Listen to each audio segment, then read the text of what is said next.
నల్గొండ జిల్లా నాగార్జునసాగర్ ప్రాజెక్టుకు వరద కొనసాగుతున్నది. దీంతో 20 క్రస్ట్ గేట్లు ఎత్తారు అధికారులు. 16 గేట్లు 10 అడుగులు, 4 గేట్లు 5 అడుగుల మేర ఎత్తి 2,54,460 క్యూసెక్కుల నీటిని దిగువకు విడుదల చేశారు.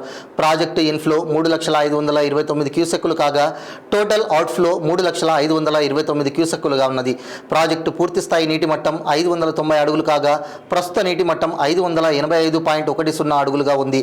పూర్తిస్థాయి నీటి నిల్వ సామర్థ్యం 312 టీఎంసీలు కాగా ప్రస్తుత నీటి నిల్వ సామర్థ్యం 297.72 టీఎంసీలుగా ఉంది.